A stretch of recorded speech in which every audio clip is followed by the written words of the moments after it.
आज आपण बीजगणिताचा दुसरा धडा बघणार आहोत, वास्तव संख्या. या ठिकाणी संख्या ज्या क्रमाने विकसित झाल्या हे आपण मागील इयत्तांमध्ये शिकलेलो आहोत. सर्वप्रथम मानवाला मोज संख्यांची गरज पडली, म्हणजेच वस्तू मोजण्यासाठी 1, 2, 3, 4 अनंतपर्यंतच्या संख्या ज्या आहेत त्याचा शोध मानवाने सर्वप्रथम लावला. मग अशा मोज संख्यांना तुम्ही नैसर्गिक संख्या असं म्हणतात, हे मागील इयत्तांमध्ये आपण शिकलो.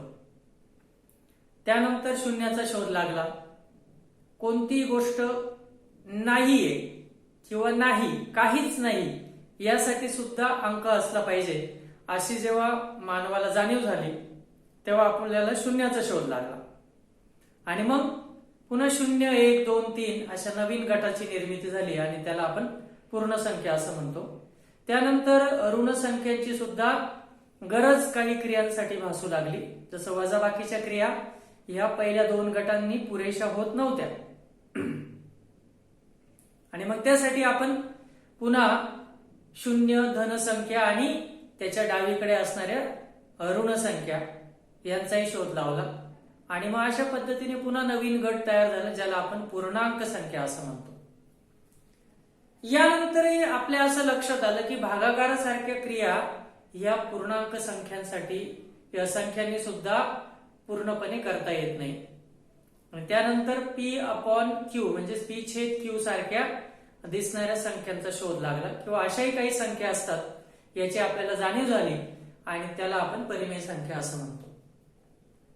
तर या धड्यामध्ये आपल्याला पूर्ण म्हणजेच नैसर्गिक, पूर्णांक या व्यतिरिक्त परिमेय आणि अपरिमेय या संख्यांबद्दल जास्त शिकायचं आहे. कारण पूर्णांक संख्यांपर्यंत आपण मागील इयत्तांमध्ये ऑलरेडी बघितलेलं आहे. तर सुरुवात करूया. थोडीशी उजळणी म्हणून नैसर्गिक संख्या आपण कशाला म्हणतो?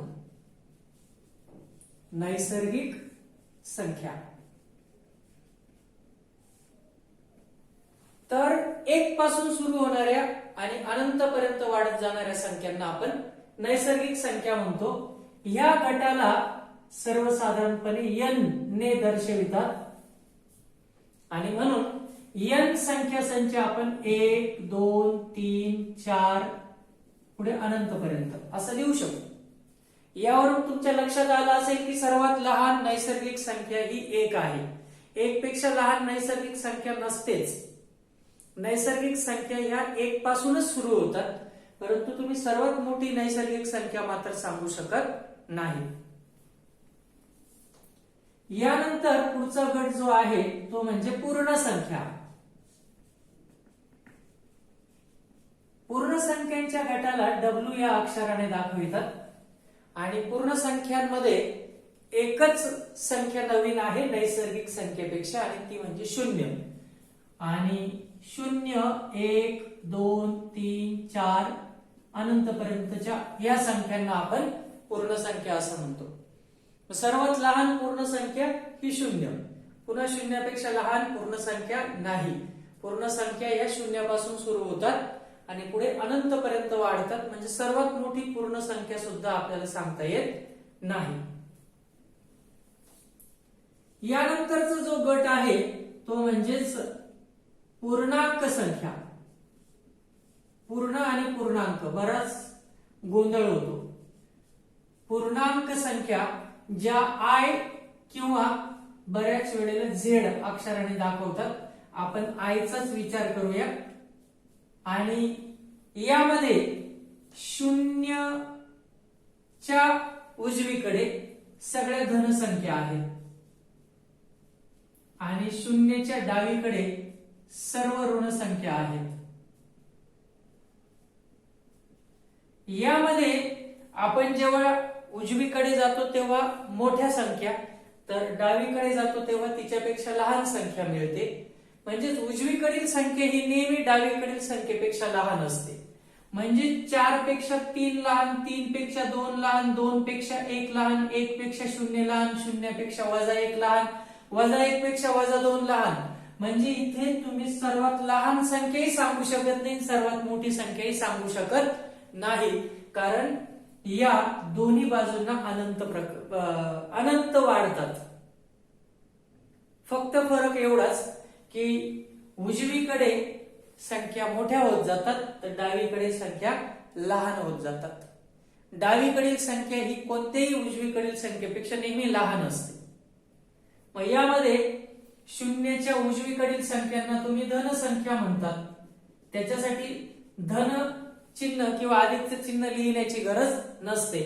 नंतर 0 हा धन किंवा ऋण दोघही नसतो आणि शून्याच्या डावीकडे मात्र ऋण संख्या असतात आणि ऋण संख्या दर्शवण्यासाठी तुम्हाला ऋण चिन्ह त्या संख्येसमोर देणे आवश्यक असते. तर ही झाली सर्वसाधारण आतापर्यंतची उजळणी. आता या पाठात आपल्याला बघायचं आहे ते म्हणजे परिमेय संख्या.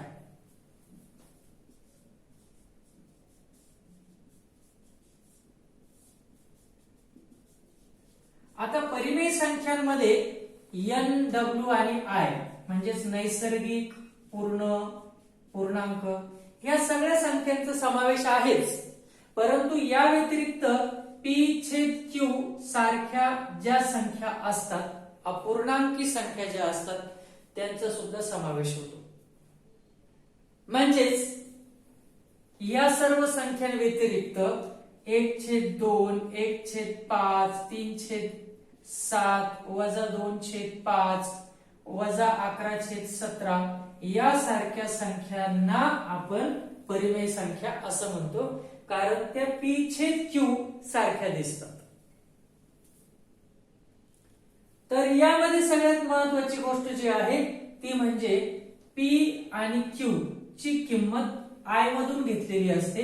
म्हणजेच p व q पूर्णांक संख्या संचातील घटक असून q ची किंमत मात्र 0 नको, कारण छेदस्थानी 0 लिहिल्यास त्या अपूर्णांकाला काही अर्थ नसतो, कारण 0ने आपण कोणत्याच संख्येला भाग देऊ शकत नाही. हा वरती 0 असू शकतो, म्हणजे 0/2 ची किंमत 0 येते, पण 2/0 ची किंमत काढताच येत नाही, त्याला काही अर्थच नसतो, कारण तुम्ही 0ने भाग देऊ शकत नाही. म्हणून आपण मागील इयत्तामध्ये म्हणजे 8वीला परिमेय आणि अपरिमेय संख्येची ओळख करून घेतलेली आहे. त्यामध्ये आपण परिमेय संख्येची व्याख्या करताना ज्या संख्या p/q सारख्या दिसतात आणि p व q ची किंमत ही पूर्णांक संख्यातून असते, मात्र q ची किंमत 0 नको असं आपण लिहिलेलं होतं. तर यावरून तुमच्या असं लक्षात येईल की संचाचा विचार केल्यास, संच आपण याच्या अगोदरच धडा बघितला, त्यामध्ये उपसंच असतात. म्हणजेच त्या दृष्टीने विचार केल्यास ह्या नैसर्गिक संख्या संचातील सर्व घटक पूर्ण संख्या संचामध्ये आहे. म्हणजेच n आणि w चा विचार केल्यास कोण कोणाचा उपसंच आहे? n हा w चा उपसंच आहे, लक्षात घ्या. n हा w चा उपसंच आहे. मग त्या दृष्टीने विचार केल्यास n उपसंच w, उपसंचाचं हे चिन्ह आहे असं, आणि इथं असं बरोबरचं चिन्ह सारखं. त्याचप्रमाणे w संचामधल्या सगळ्याच्या सगळ्या संख्या i मध्ये आहे आणि n च्या सुद्धा i मध्ये आहे. म्हणजे n हा i चा उपसंच आहे आणि w सुद्धा i चा उपसंच आहे. आणि परिमेय संख्या संचाला आपण q ने दाखवतो, कारण तो एक प्रकारे दोन संख्यांचा भागाकार असतो. भागाकाराला इंग्रजीमध्ये क्वोशंट म्हणतात, म्हणून त्याला q. नाहीतर तुम्ही म्हणणार की सर पूर्णांकाला i म्हणतात कारण तो इंटिजर इंग्लिश मध्ये, पूर्णला w कारण तो होल आणि नैसर्गिकला नॅचरल. मग परिमेयला जर रॅशनल नंबर म्हणतात तर r का नाही, तर r हा रियल नंबर म्हणजेच वास्तव संख्येसाठी वापरतात, याला आपण q म्हणतो. मग या q संचामध्ये आपण असं बघितलं की n, w आणि i सगळे आहेत. म्हणजेच एन हा क्यूचा उपसंच आहे, डब्ल्यू हा क्यूचा उपसंच आहे आणि आय सुद्धा क्यूचा उपसंच आहे. मग यांना एकत्रितपणे जर लिहिण्याचा विचार केला तर तुम्ही असं म्हणू शकता की नैसर्गिक संख्या ह्या पूर्ण संख्यांचा उपसंच असतो.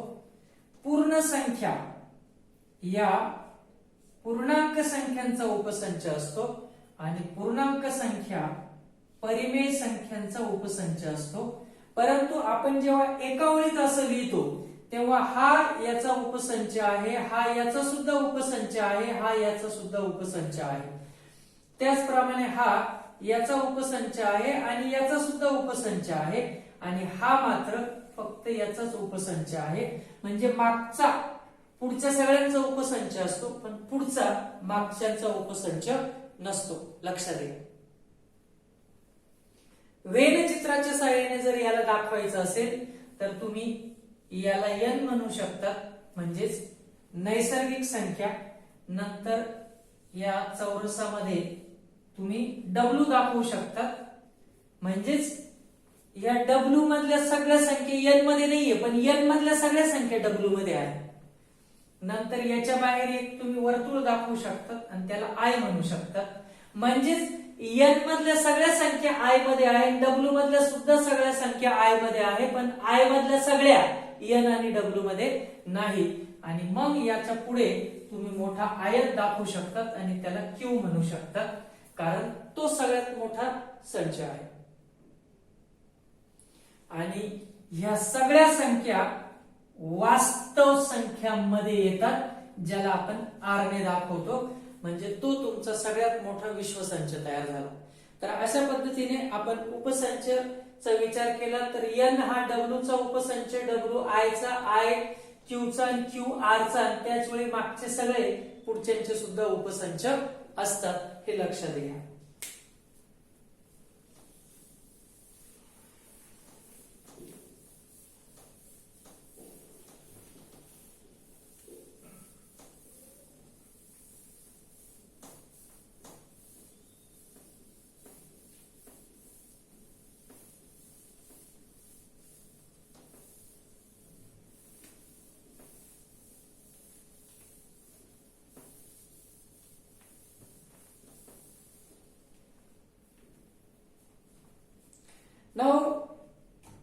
आता आपण परिमेय संख्यांचे गुणधर्म बघूया.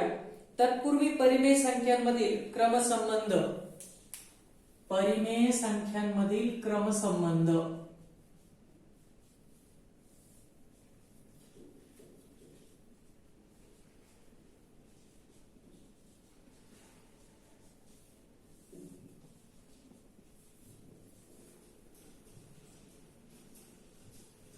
परिमेय संख्यांमधील क्रमसंबंध म्हणजेच लहान मोठेपणा ठरवणे.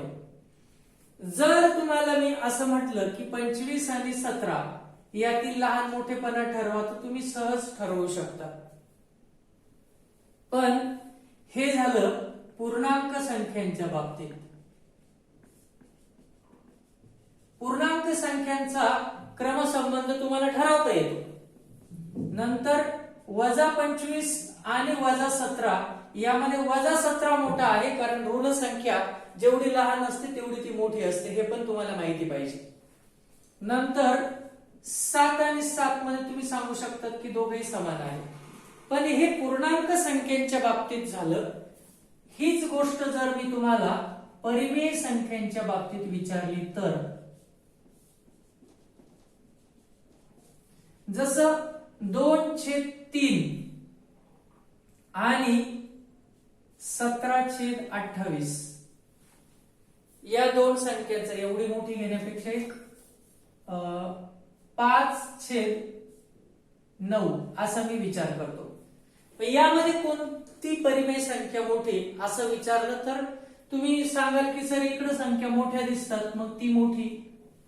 कदाचित असं तुमचं मत असू शकतं, परंतु आपण परिमेय संख्यांचा क्रमसंबंध असा ढोबळमानाने ठरवू शकत नाही. त्यासाठी काही नियम आहेत. ते नियम असे की ज्या दोन परिमेय संख्यांची तुम्हाला तुलना करायची आहे त्या परिमेय संख्येचा छेद अंश आणि त्याच वेळेला दुसऱ्याचा छेद यांचा गुणाकार जिकडच्या अपूर्णांकाचा अंश असेल तिकडे लिहा. मग इकडे अंश 5 आहे, मग 5 आणि त्याचा तिरपा खालचा छेद यांचा गुणाकार करा. हा गुणाकार 18 आणि हा गुणाकार 15.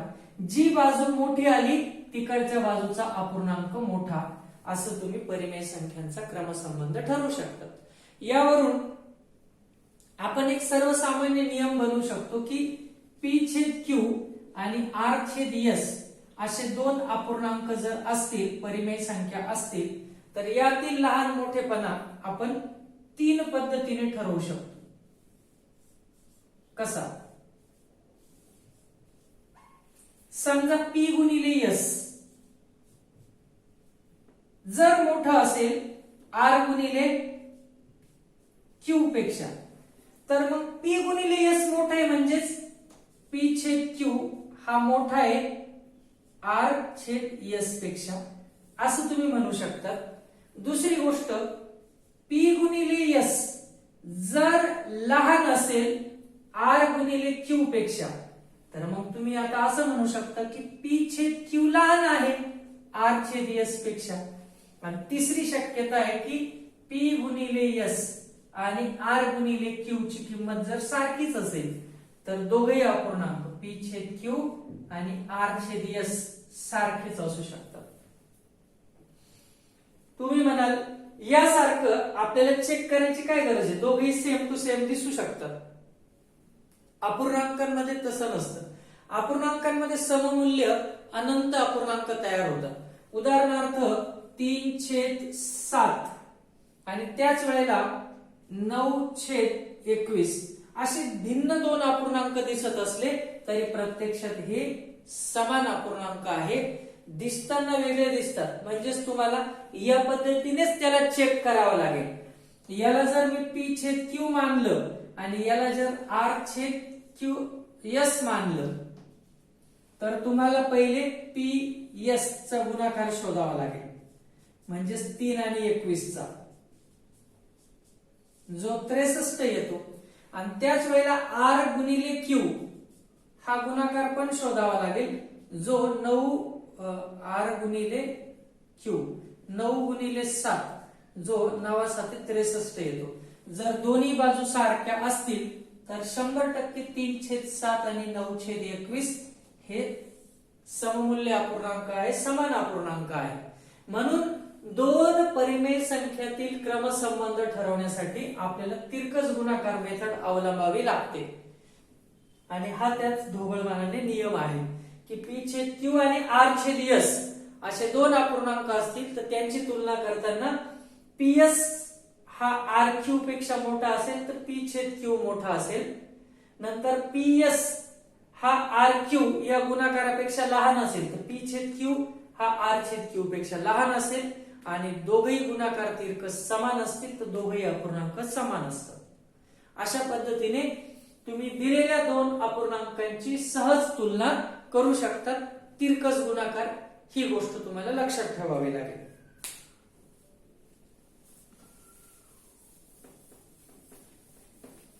या टॉपिकवर आपल्याला तुलना करा असा प्रश्न येऊ शकतो बऱ्याच वेळेला. तर तुम्ही कशा पद्धतीने तुलना करू शकता? समजा प्रश्न असा आला की खालील अपूर्णांकांची तुलना करा. अपूर्णांक म्हणण्यापेक्षा परिमेय शब्द जास्त योग्य शब्द आहे. खालील परिमेय संख्यांची तुलना करा.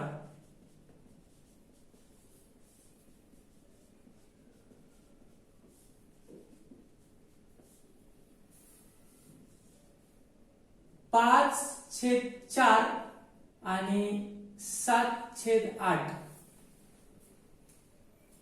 दुसरं उदाहरण दिलेलं आहे -3/7 आणि -5/9. या ठिकाणी प्रथम आपण याचा विचार करू, नंतर याचा, आणि तिसरं एक उदाहरण पण आहे.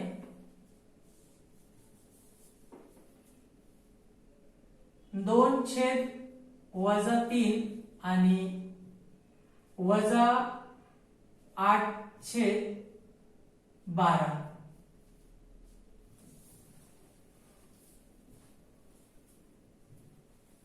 या दोघांचा विचार केल्यास आपण असं म्हणूया 5/4 आणि 7/8 यांची तुलना करताना प्रथम 5 गुणिले 8 हा गुणाकाराची किंमत काढू आणि दुसऱ्या त्याच्या समोरच 7 गुणिले 4 या गुणाकाराची किंमत काढूया.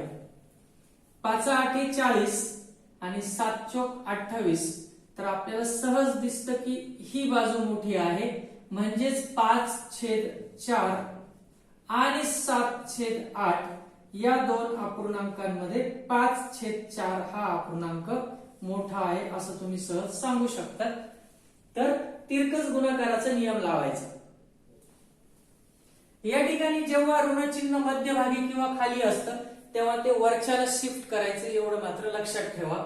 मग याचा विचार केल्यास -3/7 असं त्याला आपण म्हणूया आणि याला -5/9 असं म्हणूया.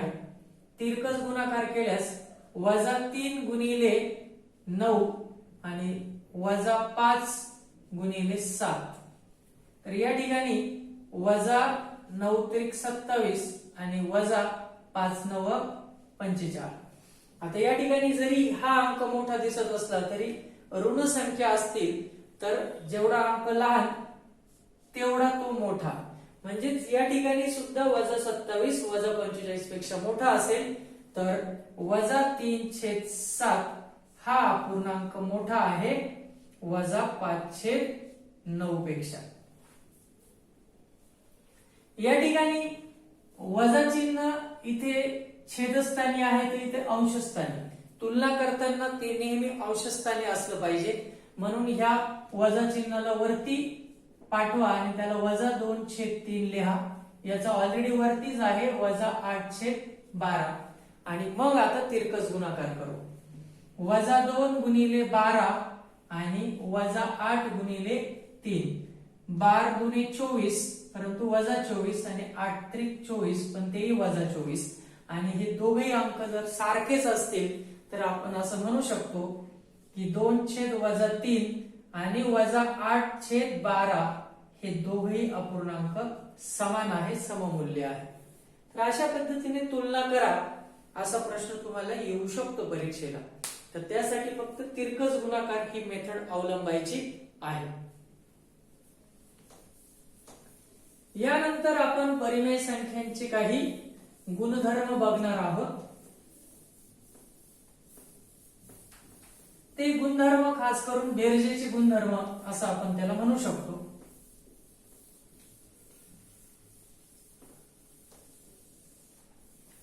परिमेय संख्यांचे गुणधर्म.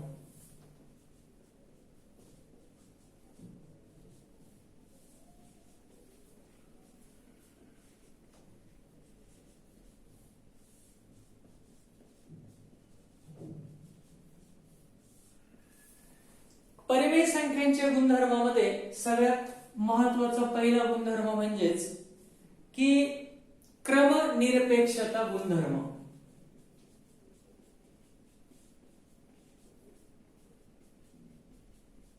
याचा अर्थ असा झाला की ए आणि बी ह्या जर दोन परिमेय संख्या असतील तर तुम्ही ए अधिक बी ची किंमत काढा किंवा बी अधिक ए ची किंमत काढा, दोघांची किंमत समान येईल. म्हणजेच क्रमनिरपेक्ष का म्हटले की क्रम बदलल्याने त्यांच्या बेरजेत फरक पडत नाही. उदाहरणार्थ 7/11 अधिक 3/11 यांची तुम्ही जेव्हा किंमत काढता ती किंमत जर आपण यांचा क्रम बदलला 3/11 अधिक 7/11 तरी दोघांचं उत्तर समानच येईल. या ठिकाणी छेद समान असल्यामुळे आपण तसं लिहू आणि 7 आणि 3 10. येथे सुद्धा छेद समान आहे, 3 आणि 7 10. तर दोघी ठिकाणी आपल्याला उत्तर एकच मिळतं. म्हणजेच परिमेय संख्यांच्या बेरजेचा क्रम आपण बदलल्यास बेरजेत फरक पडत नाही, त्याला क्रमनिरपेक्षता गुणधर्म असं म्हणतात. यानंतर पुढचा गुणधर्म आहे तो म्हणजे साहचर्य.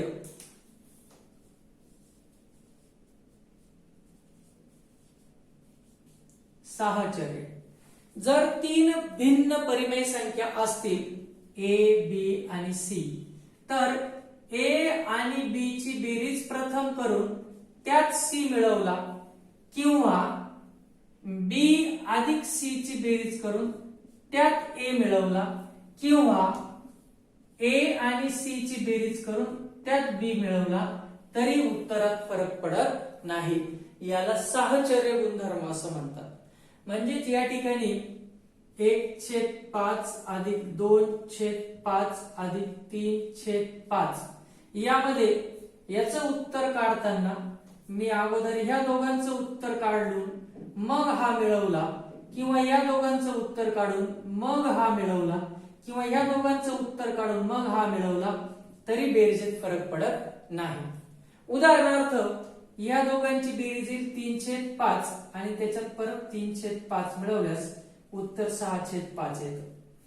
पुढच्या वेळेला मी या दोघांची बेरीज अगोदर करतो आणि 1/5 तसाच ठेवतो.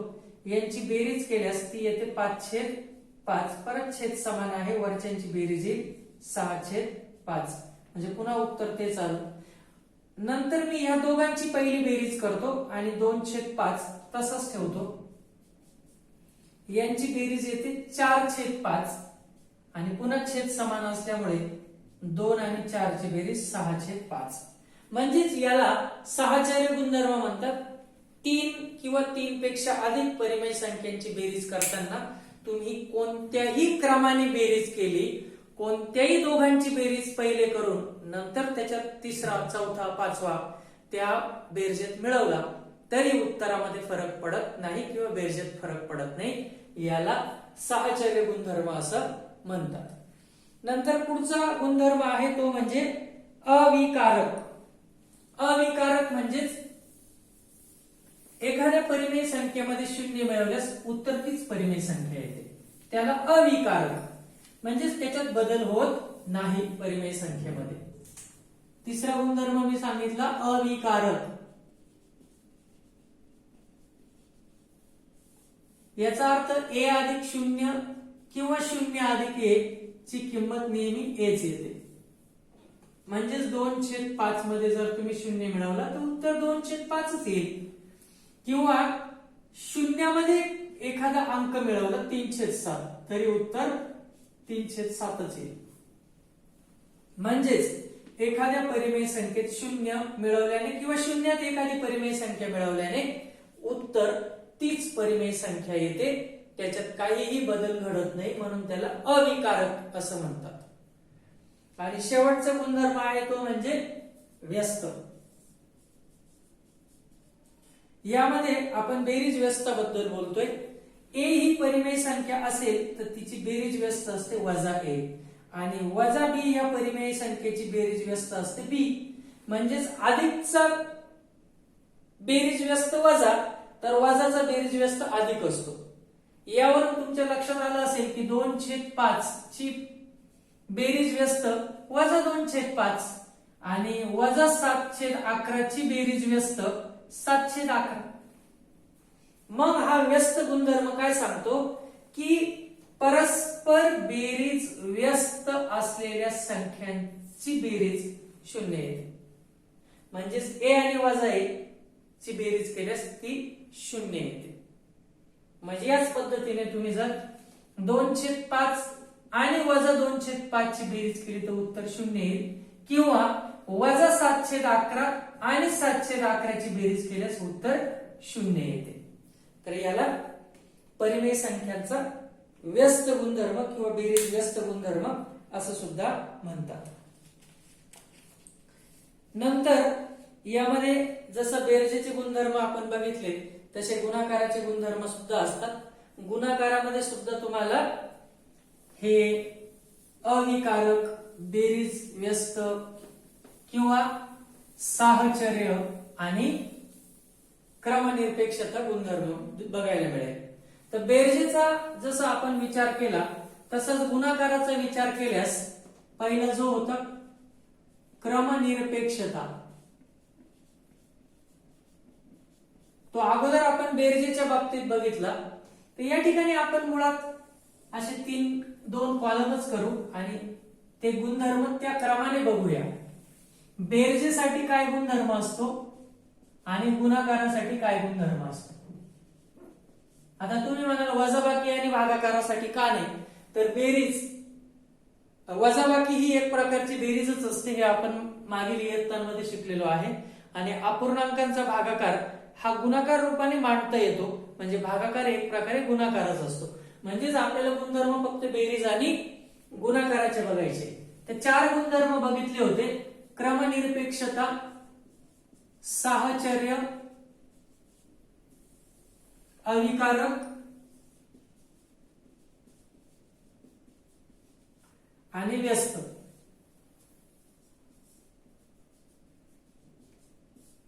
या ठिकाणी क्रमनिरपेक्षता म्हणजे ए अधिक बी च उत्तर हे बी अधिक ए सारखं असतं. हाच नियम गुणाकाराला लागू पडतो, म्हणजेच ए गुणिले बी च उत्तर हे बी गुणिले ए सारखंच असतं. नंतर साहचर्यामध्ये आपण असं बघितलं की ए अधिक बी अधिक सी च उत्तर ए अधिक बी अधिक सी चे उत्तरासारखं असतं. तीच गोष्ट गुणाकाराला लागू पडते. ए गुणिले बी करून मग त्याच्यात सी ने गुणलं किंवा ए ने बी गुणिले सी च्या गुणाकाराला गुणलं तरी उत्तर समान येतं. अविकारक मध्ये आपण असं बघितलं की ए ह्या संख्येमध्ये 0 मिळवला किंवा 0 मध्ये ए मिळवला तर उत्तर ए येतं, म्हणजे तीच परिमेय संख्या येते. गुणाकाराच्या बाबतीत आपण 0 ऐवजी ए गुणिले 1 किंवा 1 गुणिले ए केलं तर उत्तर एच येतं, असं आपण म्हणतो. बेरीज व्यस्तच्या बाबतीत ए आणि त्याची बेरीज व्यस्त वजा ए याचं उत्तर 0 येतं. तसं गुणाकार व्यस्तच आपण असं म्हणू शकतो की ए ची गुणाकार व्यस्त 1/a असते, तर यांचा गुणाकार नेहमी 1 येतो.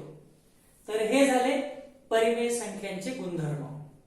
फारसा याच्यावर काही प्रश्न विचारला जात नाही, पण तुम्हाला गुणधर्म माहिती असायला हवे. या ठिकाणी सगळ्यात महत्वाचं आहे परिमेय संख्यांचे दशांश अपूर्णांकी खंडित किंवा अखंड आवर्ती रूप, जे आपण इयत्ता 8वीत शिकलो होतो.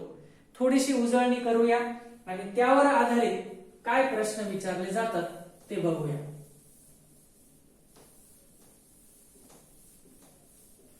मागील वर्षी आपण असं बघितलं होतं की परिमेय संख्यांचे दशांश रूप एकतर खंडित आवर्ती असेल किंवा अखंडित आवर्ती असतं.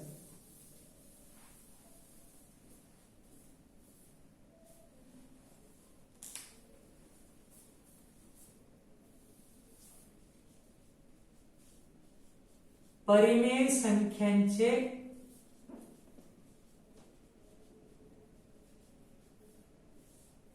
दशांश रूप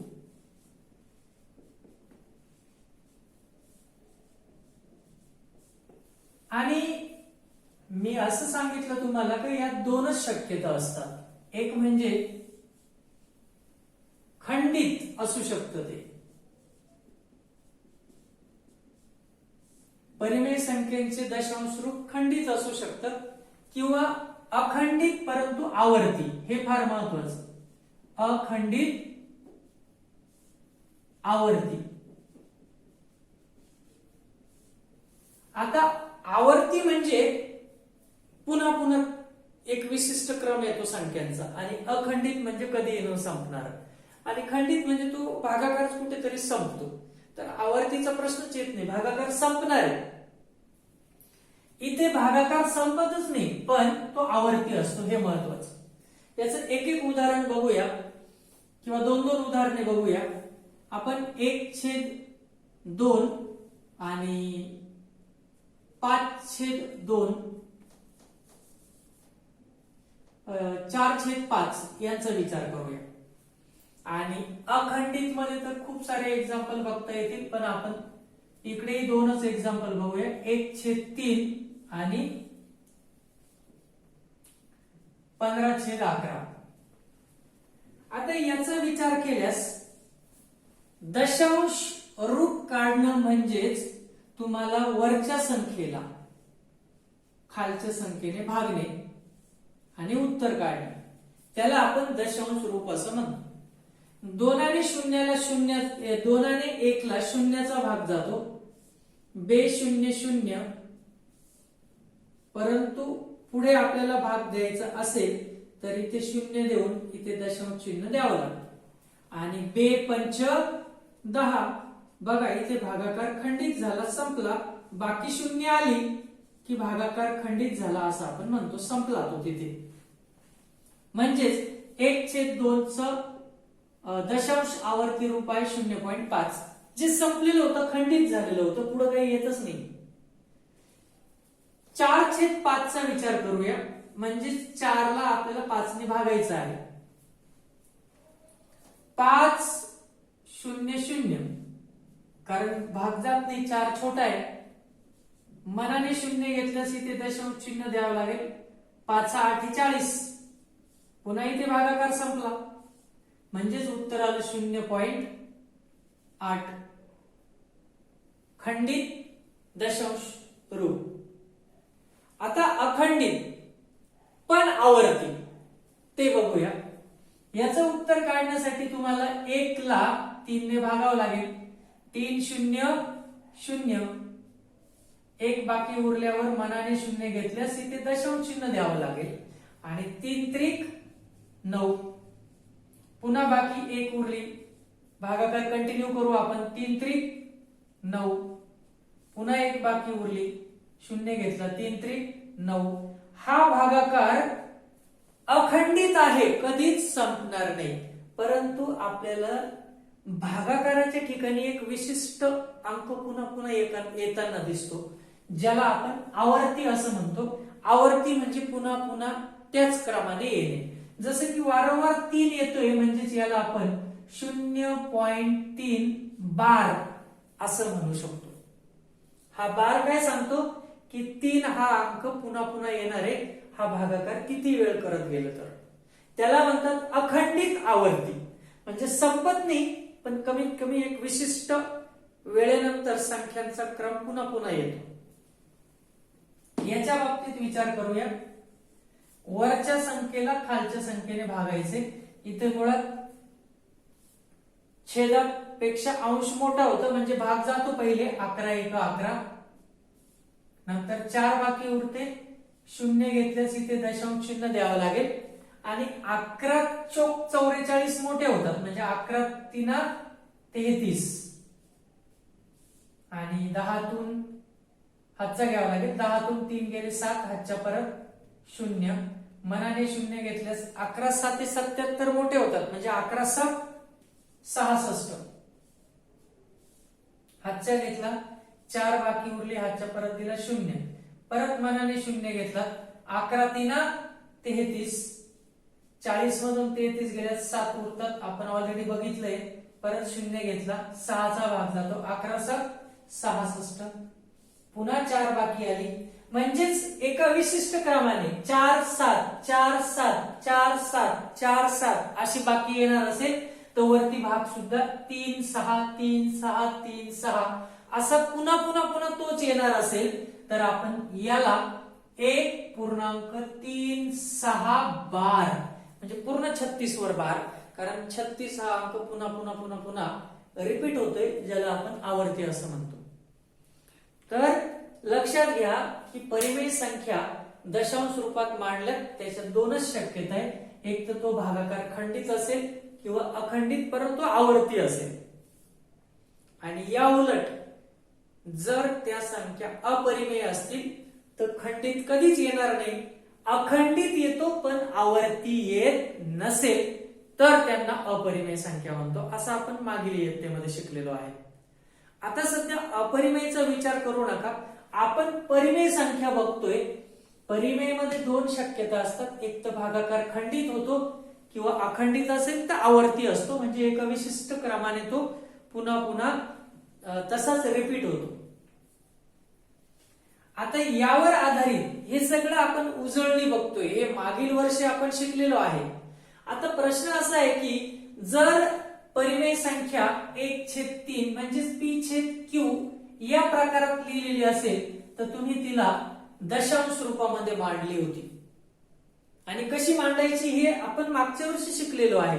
आता त्याच्या उलट तुम्हाला यावर्षी शिकायचं आहे की जर संख्या परिमेय संख्या दशांश रूपात असेल तर तिला पुन्हा p छेद q रूपात मांडून दाखवा किंवा मांडली तर ती कशी येईल.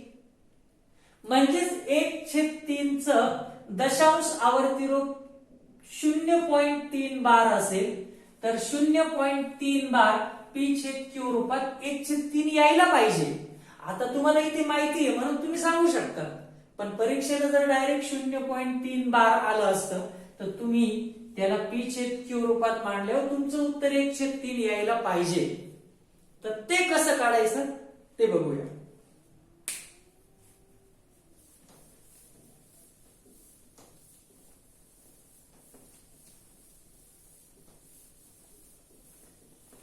त्यातही खास करून संख्या जर अखंडित आवर्ती रूपात असेल तर तिचं p छेद q रूप कसं शोधायचं ते आपण बघूया.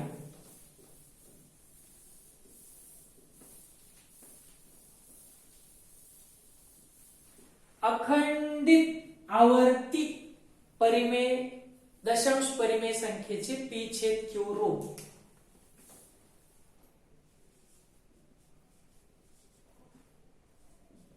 अखंडित आवर्ती दशांश परिमेय संख्येचे p छेद q रूप कसं काढायचं ते आपल्याला बघायचं आहे.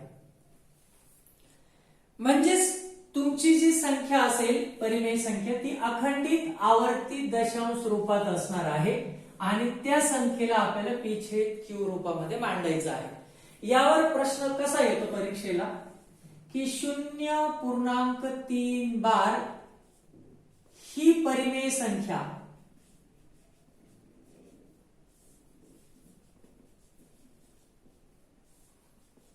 p छेद q रूपात मांडा.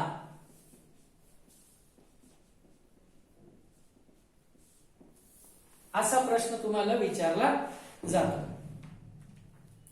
कसं मांडणार? आपल्याला 0.3 बार एवढंच माहिती आहे, परंतु हे उत्तर p छेद q म्हणजे काय अंश आणि काय छेद असलेल्या संख्येचं येतं हे माहिती नाही. आपल्याला जर संख्या अशी दिलेली असेल 7/11 तर याला आपण दशांश रूपात आणि बारच्या रूपात मांडू शकतो.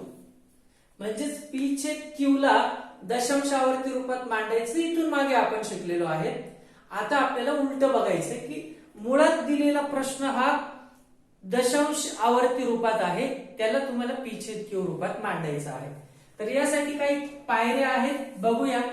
आपण असं म्हणूया की या संख्येला मी x मानतो.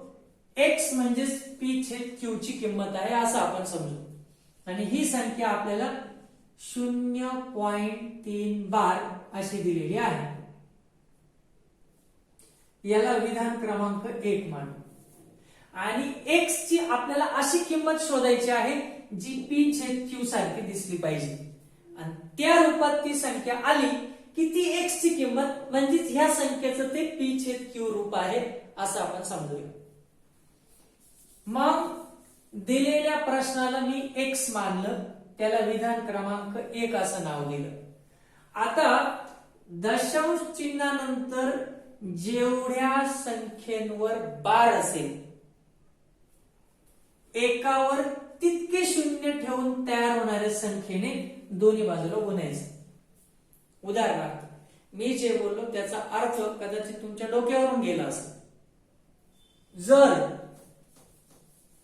0.3 बार असेल म्हणजे दशांश चिन्हानंतर एकच संख्येवर बार आहे, म्हणजे याला 10 ने गुणलं पाहिजे. म्हणजे एकावर एकच शून्य ठेवणार जर मी बार हा एकाच संख्येच्या डोक्यावर असेल.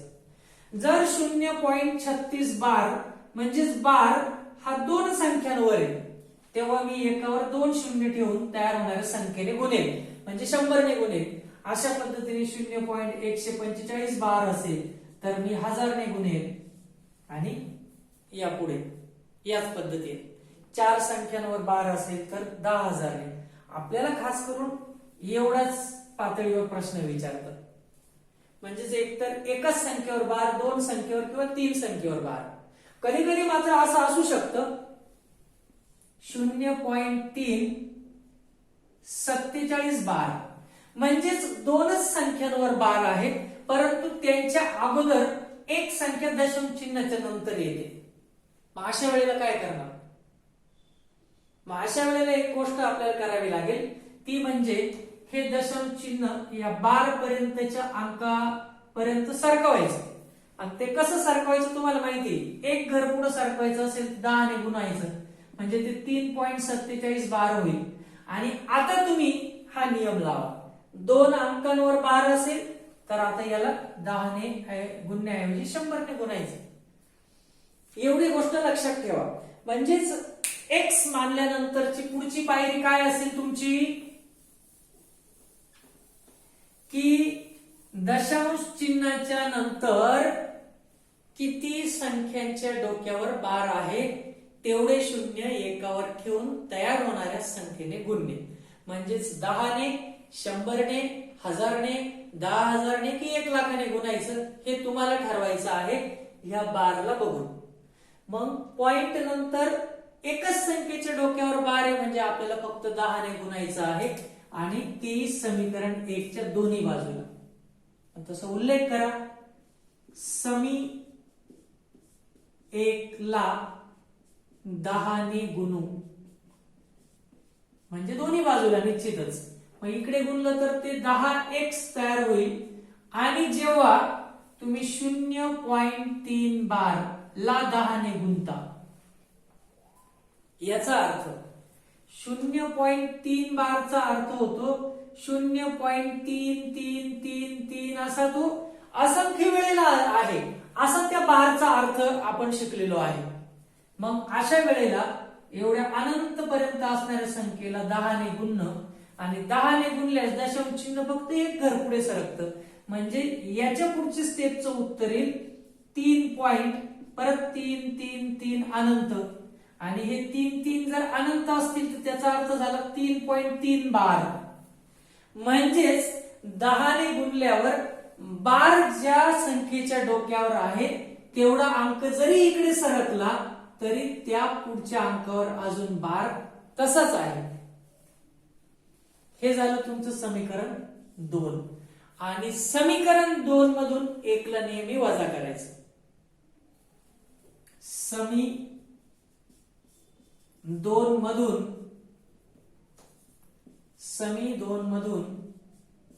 1 वजा करू. म्हणजेच डाव्या बाजूतून डावी बाजू आणि उजवी बाजूतून उजवी बाजू वजा करा. 10x मधून 1x वजा केले तर उत्तर येईल 9x. आणि 12 मधून 12 वजा केला तर ते कट होईल. 3 मधून 0 वजा केल्यास 3 उरेल. आणि आता हा 9 इकडे गुणिला आहे, तिकडे गेल्यावर भागीला होईल. म्हणजेच x बरोबर 3/9. 3 1 3 3 3 9. कारण अपूर्णांकाला नेहमी अतिसंक्षिप्त रूप पण द्यायचं असतं भाग जात असेल तर. 3 आणि 9 ला 3 ने भाग जात होता म्हणजे उत्तर आलं 1/3. पण x ची ओरिजिनल किंमत होती 0.3 बार. म्हणजेच तुम्ही या अगोदरच्या इयत्तेमध्ये अपूर्णांकाला दशांश आवर्ती रूपात मांडलं होतं. ह्या वेळेला तुम्हाला दशांश आवर्ती रूपावरून तो अपूर्णांक शोधायचा होता आणि तो आला 1/3. मागाशी जे काही उदाहरणं बघितली त्यात 1/3च उत्तर 0.3 बार आलं होतं. म्हणजे 0.3 बार च p/q रूप मांडल्यास त्या 1/3 आलं. आता तुमच्या लक्षात असेल 0.36 बार हे प्रत्यक्षात 4/11च उत्तर होतं माझ्या माहितीप्रमाणे. म्हणजेच तुम्हाला जर हाच प्रश्न मी इथे टाकला, प्रश्न क्रमांक 2, की 0.36 बार ही परिमेय संख्या p छेद रूपात मांडा, तर त्याचं उत्तर 4/11 11 यायला पाहिजे. सोडूया याच पायऱ्यांप्रमाणे. उत्तर लक्षात ठेवा 4/11.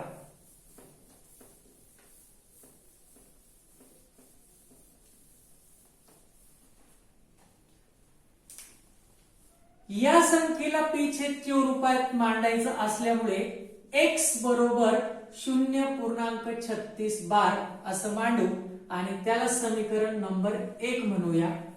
आता या ठिकाणी 10, 100, 1000 की 1 लाख कशाने गुणायचं आहे ते आपण बार नंतर दशम चिन्हानंतर किती अंकांवर बार आहे त्यावरून ठरवतो. 2 अंकांवर बार आहे म्हणजे 100 ने गुणावं लागेल. समी 1 ला 100 ने गुणू. समी 1 ला 100 ने गुणू म्हणजेच x ला 100 ने गुणलं तर 100x तयार होईल आणि 0.36 बारला 100 ने गुणल्यावर बार वाला अंक दशांश चिन्हाच्या इकडे जरी आला तरी बार पुन्हा कंटिन्यू राहील तसाच. हे आपण बघितलं होतं. याला समी 2 म्हणू. समी 2 मधून समी 1 आपण वजा करतो. समी 2 मधून समी 1 वजा करू. 100x मधून 1x गेला तर उत्तर राहील 99x आणि 36.36 बार मधून 0.36 बार गेल्यास बार बार कॅन्सल होईल. 36 मधून हा 0 वजा केल्यास 36 जसाच तसा राहील. आणि मला x ची किंमत काढायची असल्यास 99 इकडे गुणिले आहे तिकडे जाऊन भागिले होईल आणि दोघही संख्यांना 9 ने भाग जातो. 9 चौक 36, 9 1 9, 9 1 9. x बरोबर 4/11 परंतु x ची मूळ किंमत होती 0.36 बार आणि त्याचं उत्तर 4/11 आलं. जे आपण ऑलरेडी मगाशीच सांगितलं होतं की 4/11 यायला पाहिजे. अशा पद्धतीने कधी कधी बार न देता प्रश्न वेगळ्या पद्धतीने विचारला जातो. तेव्हा कसं करायचं ते बघूया.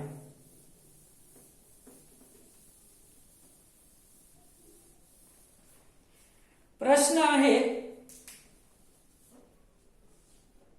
7.529529529529 dot dot dot dot dot ही परिमेय संख्या p/q रूपात मांडा. आता यामध्ये फरक काय आहे की 12 ऐवजी 529 529 529 कोणता भागाकार आवर्ती आहे असं आपल्याला दिलेलं आहे. म्हणजेच तुम्हाला बार स्वतःच मांडून घ्यायचं आहे. तुम्ही म्हणाल सर तुम्ही बारवाले शिकवले होते याच्यात बार आलाच नाही. पण आपल्याला हे पण माहिती पाहिजे की जेवढा पोर्शन जेवढा भाग दशांश चिन्हानंतर सारखा सारखा सारखा येतो त्याच्यावर बार देतात. म्हणजेच तुम्ही असं म्हणू शकता 7.529529529 डॉट डॉट डॉट बरोबर 7.529 बार कारण तेवढा पोर्शन रिपीट होतोय.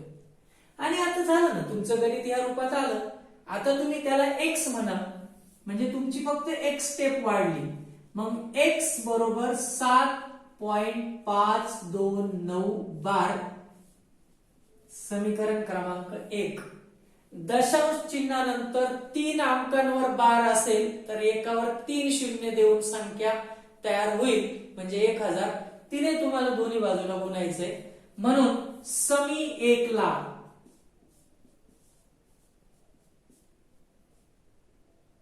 1000 ने गुणू. 10 ने कधी 100 ने कधी 1000 ने कधी हे बार जितक्या संख्यांच्या डोक्यावर असतात त्याच्यावरून ठरतं. पुन्हा पुन्हा सांगतोय मी.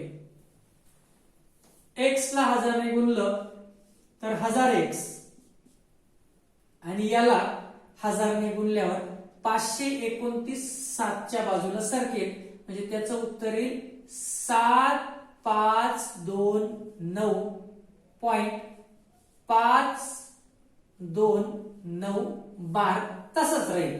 फक्त आपण असं बघितलेलं आहे की ज्या भागाला दशांश चिन्हवाल्या किंवा दशांश चिन्ह नंतरच्या आवर्तीवाल्या ज्या भागाला आपण 10 100 1000 ने गुणतो तेवढा भाग दशांश चिन्हाच्या इकडे सरकतो आणि तो बारवाला भाग तसाच राहतो. परंतु शून्य असल्यास आपण तो न मांडता एवढंच लिहिलं होतं. पण इथे आता काहीतरी आकडा आहे तो लिहून त्याच्यानंतर दशांश चिन्हवाला भाग सरकावा. याला आपण 2 नंबरचं विधान म्हणू. नेहमीप्रमाणे समी 2 मधून 1 वजा करू. आता यामध्ये बारवाला भाग नेहमीच काय होतो, कॅन्सल होतो. आपल्याला फक्त दशांश चिन्हाच्या ह्या बाजूला असणाऱ्या गोष्टींची वजाबाकी करायची. 7529 मधून यावेळेला शून्य नाही तर 7 वजा करायचा आहे. 9तून 7 गेले 2 2 5 7 आणि 1000x मधून 1x गेले तर 999x उरतील आणि तिकडे 7522 आणि हा 999 इकडे गुणिला आहे तिकडे जाऊन भागीला होईल. म्हणजे x बरोबर 7522 भागिले 999. आता या 2 संख्यांना कशाने भाग जाऊ शकतो का हा आपल्याला विचार करावा लागेल. उदाहरणार्थ या खालच्या संख्येला फक्त आणि फक्त 3 आणि 9 ने भाग जातो. 3 ची कसोटी अशी आहे की वरच्यांची बेरीज 3च्या पाड्यात यायला पाहिजे. 7 5 12 13 14 15 16 3 ने भाग जात नाही. आणि 9 ची कसोटी अशी आहे की खालच्यांची बेरीज वरच्यांची बेरीज 9च्या पटीत यायला पाहिजे तर त्याला 9 ने भाग जाईल. मग बेरीज 16 येते. 16 9च्या पटीत नाहीये म्हणजेच या अपूर्णांकाला अतिसंक्षिप्त रूपात मांडता येत नाही. म्हणून हेच तुमचं फायनल उत्तर.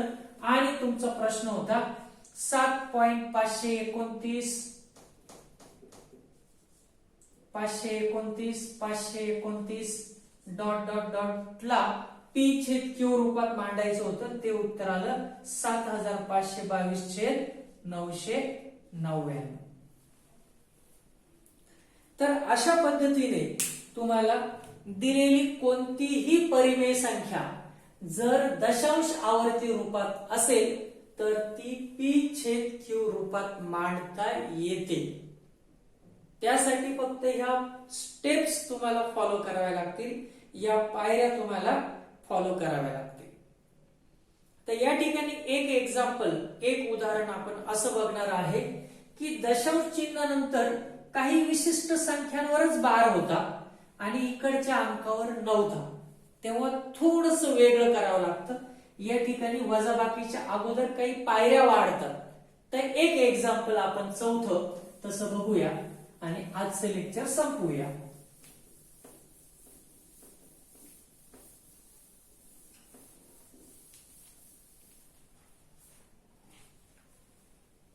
दोन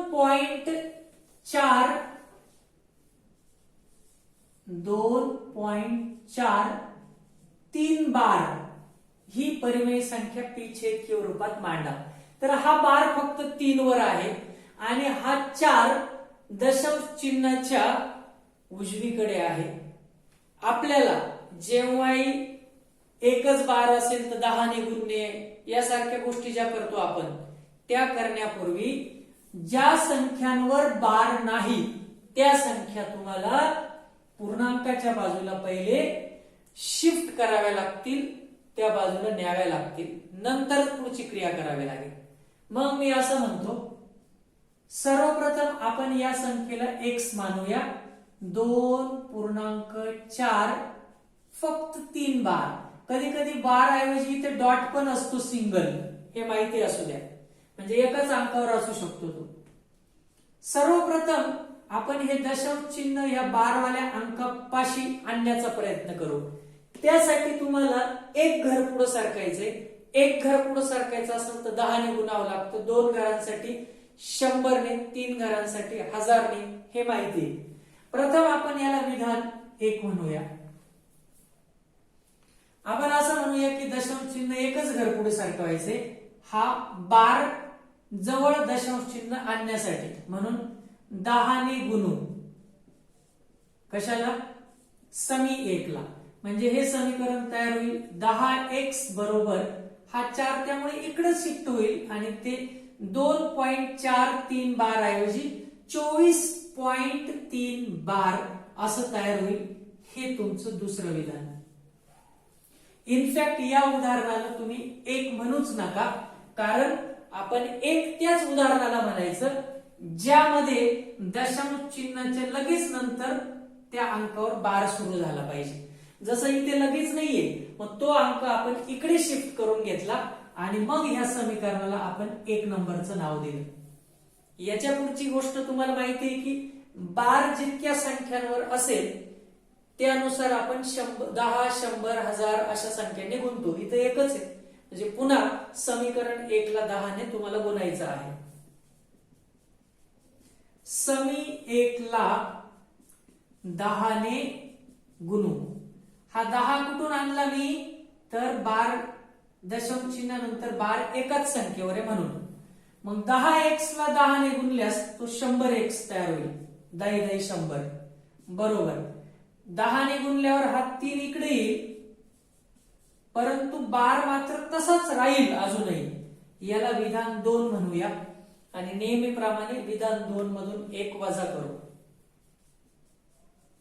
समी 2 मधून 1 वजा करू. आता या ठिकाणी या बाजूला या अगोदर 1 असायचं, पण आता इथे 10 तयार झालेला आहे, म्हणजे 100x मधून 10x गेले तर 90x उरले. त्याचप्रमाणे हे बार कट होतील आणि 243 मधून मात्र आता तुम्हाला 24 वजा करावा लागेल, कारण इकडे 24 ऑलरेडी आलेला आहे. 13 हातच्या घ्यावा लागेल. 13 मधून 4 गेले 9, हातच्या परत दिला. 4 मधून 3 गेले 1 आणि 2 जसं तसं 219 हे उरलं या दोघांची वजाबाकी केल्यास. आता हा 90 ह्या x ला गुणिला आहे, तिकडे जाऊन तो भागीला होईल, म्हणजेच पुढच्या स्टेपला x ची किंमत तुम्हाला अशी दिसेल, x बरोबर 219 छेदिले 90. आता विचार करा या दोघी संख्यांना कशाने भाग जाईल का. 90 म्हणजे याला 9 ने जातो, मग वरच्याला जाईल का, तर 9, 10, 2, 12 बेरीज 12 येते, जी 9च्या पाड्यात नाहीये, परंतु 12 3च्या पाड्यात येतो, म्हणजे वरच्यालाही 3 ने भाग जाईल आणि खालच्याला तर ऑलरेडी 3 ने भाग जातोच. मग दोघांनाही 3 ने भाग द्या. 3 त्रिक 9, 3 0 0. नंतर आपण भाग 3 ने देतोय, तर 2ला जात नाही, 3 7 21, 3 त्रिक 9 आणि 73 ही मूळ संख्या आहे, तिला कशानेच भाग जाणार नाही, म्हणजेच 73 छेद 30 च्या पुढे त्याला अतिसंक्षिप्त रूप देता येणार नाही, म्हणजेच x ची किंमत आली 73 छेदिले 30. परंतु x ची मूळ किंमत होती 2.43 बार, म्हणजेच 73 छेदिले 30. ह्या संख्येचं ते आवर्ती दशांश रूप आहे.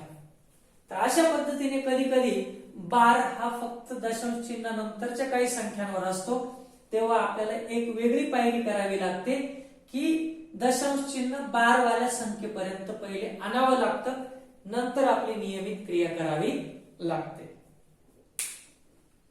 तर अशा पद्धतीने आपण दुसऱ्या धड्याची सुरुवात केलेली आहे. याच्यावरचा 2.1 सराव संच तुम्ही सोडवा. पुढच्या लेक्चरला आपण परिमेय संख्या रेषेवर कशा मांडतात, नंतर अपरिमेय संख्या सुद्धा बघणार आहोत आणि त्या सुद्धा परिमेय संख्या रेषेवर कशा मांडतात ते बघणार आहोत. तर यासाठी आजचा अभ्यास आहे सराव संच 2.1 सोडवा. ओके.